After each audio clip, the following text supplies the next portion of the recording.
Hey YouTube, welcome to another episode of Quick and Dirty. In this episode, we're going to be taking a look at 12.8's new weapons and weapon mod attachments added to the game. In addition, some ammo and weapon stat changes that you might not be aware of. So without further ado, let's get into the video. I hate myself.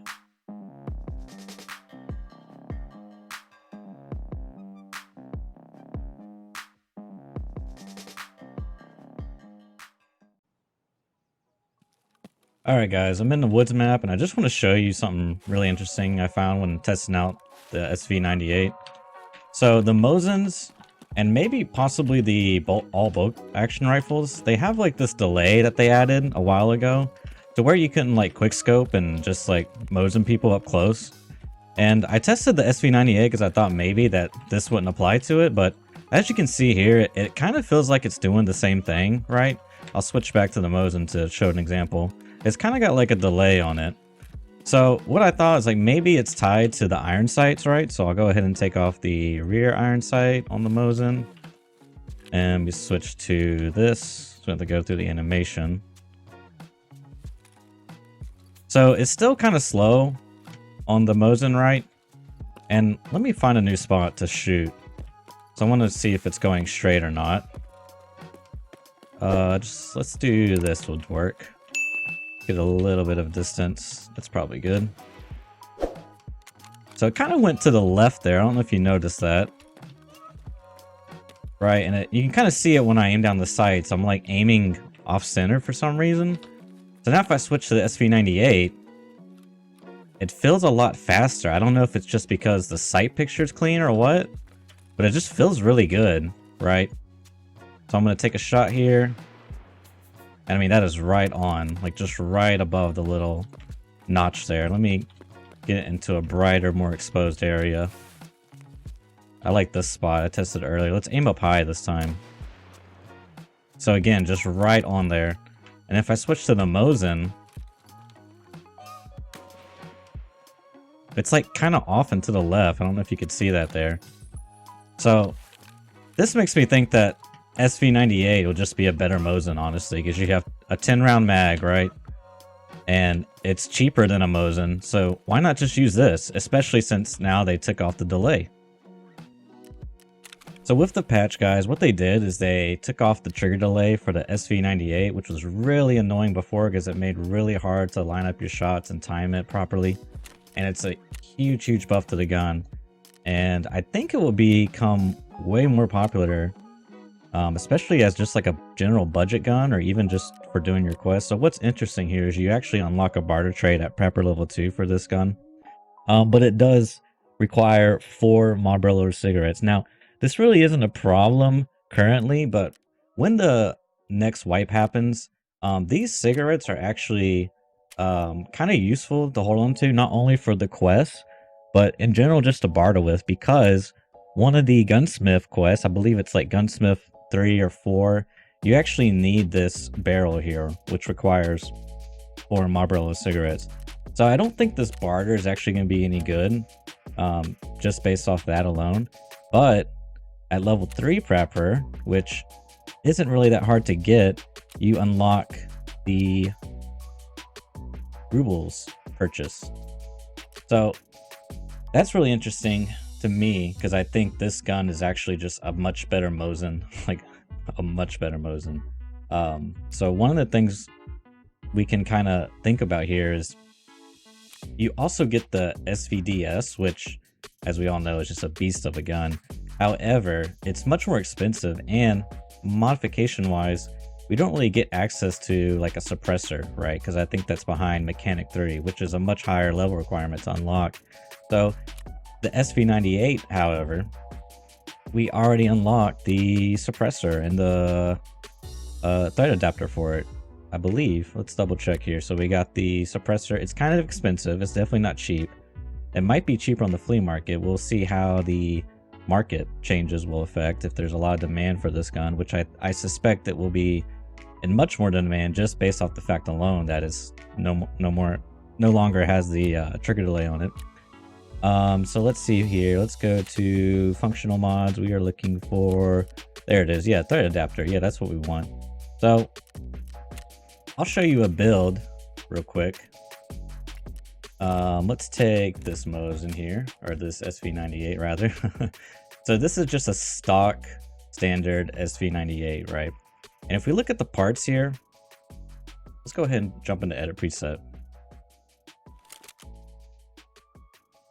So again, standard, it comes with the rear iron sight, this heat band here, which basically just adds 1 ergo, and this bipod. Now the bipod to me is not really worth it, right? Because it only gives us +8 recoil, and for a bolt action, guys, I really don't care about recoil that much. I'm much more concerned about ergo. So what we want to do here is just take that off, right? Because now we just gain 5 ergonomics, and then it's a really straightforward and simple gun to mod, right? We can go ahead and just slap on this thread adapter and the suppressor, and then also there's this heat shield for it that gives us +1 ergo, and it's like really cheap, so we might as well go and slap that on. And then from here, we just have to take off the rear sight. And if we want, we can run it like this. Or you can go ahead and just put on whatever sight you prefer, right? There's a couple options you get. Like, for example, level 2 prepper, you can get this KMZ 1P69 Weaver mount and slap on one of these high magnification scopes. Or we could go on the flea market and just pick up like a hammer or a Bravo, whatever your preference is here too. So I think this is actually going to be a pretty good gun for questing in general, just a much better Mosin if you prefer running a Mosin for a budget run. Alright guys, next I want to show you some new attachments, the ones that I think are going to be super interesting for the meta changes. So we have here the JMac RRD 4C muzzle brake for the AK-74 type thread, and this can go on multiple different AK calibers. So we can go into 7.62, the 5.45, the 5.56 ammo, yada yada yada. Then we also have this one here, which it can only go on the 7.62 by 39. This really isn't a big change, as we already had the Lantac Dragon that we normally use, and this one is basically the same stats, right? Nothing really significant here. However, this one, because it can go on different variants of the AK platforms, we can actually get some pretty interesting changes here. And guys, if you didn't know, a lot of the AKs, like for example the AK-103 and some of the other 100 series variants, they actually have better base stats, right? But the mods that you can put on them aren't as good. Like you can see here, I have an AK-74MN on one side, and it has the Zukov stock. And this stock is actually fixed. It can't go into this AK because this AK uses a folding stock, right? Let's see if we can fold it here. Oh, I closed out that window. Whereas this AK, I cannot fold it, right? The fold is not even showing up here. So if you guys are interested in me going over a detailed explanation of the different variants, let me know down in the comments below. So getting back to what we were talking about here, this muzzle brake can actually go on this AK, right? Let me take it off here to show that. Even though this is a 7.62 AK, we can't put this muzzle brake on there, right? It just doesn't fit. It will only fit on the AKM, and as you can see here, I have one right here, right? You can put that on, we'll take it off, and we can even put this one on, but we don't care about that again. What we care about is this guy right here, because it can go on the AK-103, whereas this cannot. And what's significant is before, we didn't really have a good option, a good competitor to the AK-MM late wipe. But now with this attachment, we can get much closer to that 12%. And what's interesting to note here, when we take these two AKs and compare them, I got them as close as possible. Oops, let's put this back on there. As close as possible stat comparison here, right? So really the only difference between these two is that this one has a different muzzle brake, as this AKM, and the stocks are different, right? And obviously this stock for the AKM is much better. It has a lot more stats associated with it. But when we compare the two, pull up this window again, we can see that they're actually pretty competitive, right? So this AK on the left, the AK-103, has 75 ergonomics, and this AK on the right has 67. We can see here the recoil, we're looking at 61 versus, I'll bring them a little closer together, 58, and horizontal 148 versus 134. So you actually now can run an AK-103, even though you're sacrificing some recoil here, you're gaining a lot more ergonomics. So you could actually come up with some interesting builds. Maybe you could run like a 50 rounder here and not penalize yourself so much with the ergonomics penalty, right? So I really like this change. This makes the game more diverse as far as meta builds go, and definitely give it a shot. I'm going to be testing it out and see if it's going to be viable. Coming up next, we have the new attachment, the new grip. Guys, this grip here basically surpasses the Magpul RBG. So what they did is they nerfed this. This used to actually be 3 recoil and 7 ergo, but now they nerfed it to 2 and 7 ergo. And as you can see here, they added this new grip, which surpasses it and is also cheaper. So guys, don't use this grip ever. Don't even bother. If you have it, if you have a bunch of them, just sell them all and trade them for this.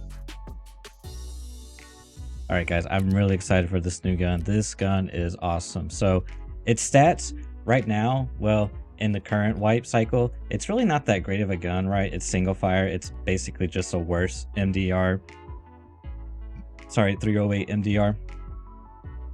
But what's going to happen is when the game wipes and we all have to start our grind back and leveling our traders and doing our quests and such, when we get to level 2 Peacekeeper, which we just need to spend, I believe it's 11,000 USD dollars to unlock, there's no rep requirement, we can get this gun. And let me tell you guys, this gun is actually going to become very meta, I believe. The reason being is it's essentially a much better Vepr Hunter. So if we look here, let me switch to my stash. Here I have a level 2 trader modded RFB, and here I have a level 2 trader modded Vepr Hunter. Now remember guys, Vepr Hunter you can unlock from the trader Jaeger level 2, which as we all know is pain to level up. However, he may be easier to level up this patch. We'll have to see when the wipe happens. But we can see here the stats are just so much better. So we gain on ergonomics, accuracy, we even get a little bit of an edge there. And let me line this up a bit more. The recoil, we have almost a 25% reduction on recoil, which is huge for a 308 gun, right? Not only that, but we get 20 rounder mags, and you can actually get these mags from level 2 Peacekeeper. And the cost of the gun, it is slightly more expensive than the Vepr Hunter. I think it's like, this is around, what is it, like 68k rubles, and this one's around like 45k, maybe like 50k once you buy the new stock, which by the way guys, definitely buy the new stock if you're gonna be running the Hunter. It's super cheap from Jaeger. It's like 5k, and it gives you some nice extra stats, right? Also they added a suppressor. This, however, this can go straight onto the Hunter. Adjust that real quick. There we go. However, this suppressor is extremely expensive currently. Now you can barter for it. We go to Skier, and it's a level 3 barter. And there it is right there. You just need 1 battery and 1 Nixor lens. And it's actually pretty good barter. Nixor is probably going to be expensive, like very expensive at the start of a wipe, just because you need it for a hideout upgrade and a couple tasks and things of that nature. So I don't think this is actually going to be I think we're going to see a lot less Vepr Hunters, right? We'll probably see a couple ones similar to this, maybe just even stock with like a 10 rounder mag instead of the 5 rounder. Maybe like a scav gun that people get and just bring out and they'll run it again. But I really think you'll see a ton of RFBs at some point at the start of a wipe, just solely because it's a much better Vepr Hunter, and you get it at level 2 Peacekeeper, and you really don't need to do any quests to unlock this, right? So I suspect, guys, this will become the new early wipe Hunter killer. All right, guys, next we have the KS-23M shotgun. Guys, if you haven't seen or tried this gun yet, you absolutely have to give it a go. It is a blast. So this gun is amazing. Not only is it more powerful than Magnum buckshot, guys, I believe it does like 87 damage per pellet and it shoots 8 pellets. You can absolutely destroy someone with this. Leg mana is a very real thing with this gun. But the flash rounds, guys, you unlock this at level 3, and as you can see, it's already sold out. These are actually insane. They're actually called the star rounds, but it shoots a flash, basically a flashbang where the barrel's at. And guys, you can shoot this by leaning around corners and blind firing, and you can still blind them. So I've read some changes they've been doing. It seems they're trying to bring it to a more balanced state. I definitely think this gun is super viable as a utility weapon, as a utility gun for your backup secondary round. Just because the blind, I mean, I think you can blind them from like 10 meters away. Like it's actually insane. But again, guys, keep in mind they're actively changing the game. They're going to probably be nerfing this even more in the coming days. So I suspect this to get nerfed. However, just based on the fact that you unlock this at level 2 prapper and you get the really strong buckshot shells, I think this is a super viable gun to run early wipe. Alright guys, so last thing I want to show you guys is they actually buffed the 7.62 by 25mm ammo. And if you didn't know, this ammo is used only for a few guns, that being the TT and PPSH, which we unlock at level 2 prepper. And this is mostly considered a scav gun. It's really not that great. It does have a huge fire rate and pretty low recoil, but it's really not considered that great of a gun, especially in like mid to late wipe. However, at the start of a wipe, this gun is going to be amazing, and the reason why is the buffs to the ammo. And I'll go ahead and switch over and we'll check that out on the wiki, guys. So here we are on the Escape from Tarkov Wikipedia. I got the ammo sorted by, well, no, it's not sorted, it's sorted by penetration. There we go. And as you can see here, this is the one round we unlock at prepper level 1, right? It's the standard round. And what they did was they gave it, I believe they gave it a little bit more pin, right? I think they nerfed the damage, but they gave it a little bit more pin, and then they added these bonuses for it. So we get plus 15% accuracy and minus 15% recoil. Guys, on the PPSH, it already has low recoil, but this accuracy buff combined with the recoil buff is going to be huge, right? Especially if you just go for the head eyes and just try to land a headshot with that 1,000 round RPM SMG. I hope you guys enjoyed the video. Sorry this one was a bit of a long one. I really want to get in all of my thoughts and all the information I looked at. So if you guys enjoyed the video, please like and subscribe and have a good day.